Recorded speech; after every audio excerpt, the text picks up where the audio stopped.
This video is brought to you by scan.co.uk. Check out the link in the description for more details. Hello guys, Jack here, hope you're all doing well, and today we're taking a look at the Jackfrags Gaming PC. What are you talking about, Jack? You've got your own PC now? Well, kind of. So if you watch my channel regularly, you'll know that one of my sponsors at the moment is Scan Computers, and once a month we do a special video together. Last month they sent me that insane 8K Titan XSLI PC to take a look at. Beautiful system, absolutely killed games at 4K, and this month we wanted to do something just as special again, but a lot more affordable. So we decided to come up with a limited edition Jackfrags Gaming PC that you guys could purchase professionally built, and you won't have to worry about ordering each component and building it for yourself, and this actually works out cheaper than if you were to buy all of the components yourself anyway. So I picked the parts, chose the name, and here we are today. Now I wanted this to be something affordable, a price for performance system that would be an excellent starting point for someone who's looking to get into PC gaming, or maybe upgrade their old system if it's a few years old and lagging behind a bit. The aim is 1080p or 1440p gaming, whatever you choose, lots of grunt where it matters, and we've put together a PC here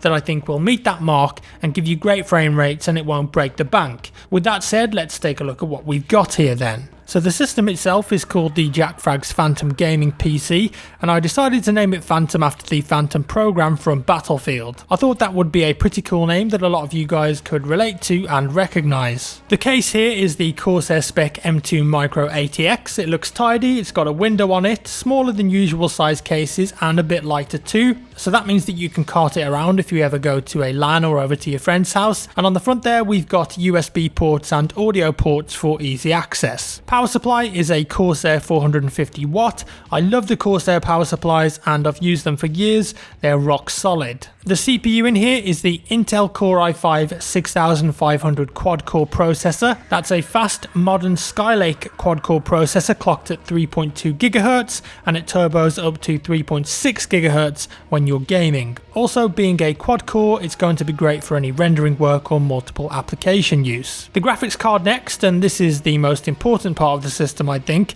We went with the Asus Strix GTX 1060 6GB. I've covered this card before in a video. The Strix brand cards are fantastic as they use a custom 3-fan cooler, which means lower temperatures, less noise and better overclocking results. You can tweak the colours of them too if you want to. And this card comes overclocked by default, and on the desktop you can actually flick between 3 preset profiles of OC, gaming and silent, or of course you can create your own profile and push the card even further with a bit of testing. The 1060 I think gives you that flexibility between 1080p and 1440p as I said. If you're after super high frame rates with max details, stick to 1080p, but if you want that higher resolution of 1440p with high graphics and 60 FPS average, you could have that here too. Also, with it being a modern Pascal Nvidia card, it's super power efficient and you get the benefits of shadow play, which is a great starting place for recording quality game footage. As for memory,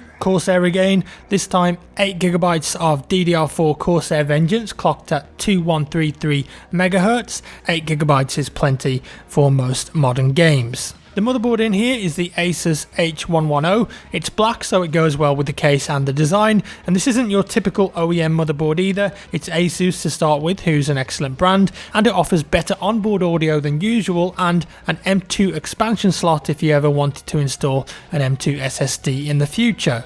And talking of SSDs, onto the hard drives now. We've installed 2 in here. We've got a 240GB SSD from SanDisk at the back there, so that's got your operating system on it, which is Windows 10 64-bit, and that loads up super fast, and any games or applications that you use regularly you would want to install on there. And the other hard drive in here is a Western Digital 1TB blue for all of your storage needs, so movies, music, game recordings, whatever you fancy, stick it on that one. And I thought I'd mention this too. The fan at the front of the case here is connected to the graphics card in such a way that it only spins up when it needs to. So if you're just browsing the web on Excel, sending some emails, working, whatever, the fan will actually stay turned off to reduce the noise. Same with the graphics card. But as soon as you load up again and the temperature rises, the fans will kick in to keep the system cool. Also, this little USB drive here is attached with Velcro to your PSU, and basically that's got recovery images on it with important files. Should you ever run into a problem, you can just plug that into the front.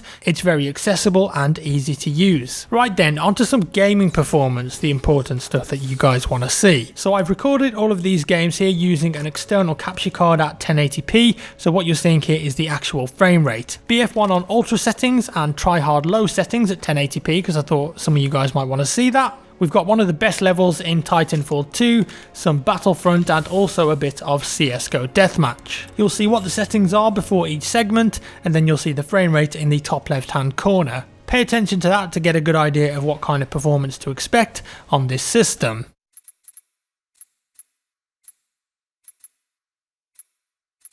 But it's faint. Cannot confirm. Commander Briggs, I'm picking up a data core, but it's a weak signal. Are you sure you have the coordinates? Boost the signal. I need to get through to them. Commander Briggs, I have a lock on Cooper's position. He's pulled BT's data core. He must have the steer kit. BT, Cooper, what's your status? Cooper, how copy? Over. Cooper, this is Commander Sarah Briggs. If you can read me, get to the bridge 1 click north of your position. We've only got one shot to turn this fight around and you're it. Our fleet's moving in on the fold weapon. We're coming. It's not over yet.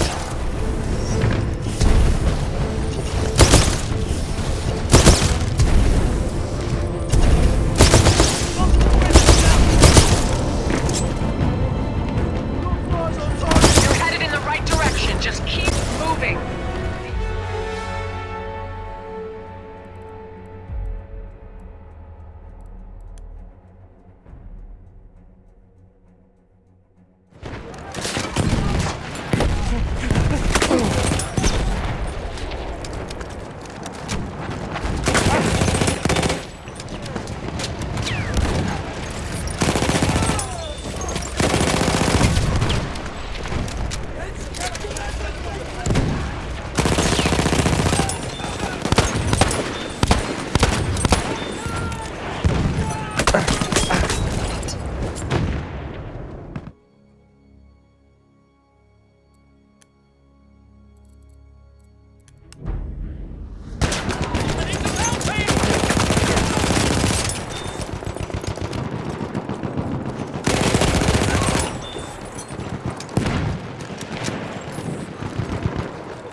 Now you understand the power of the dark side.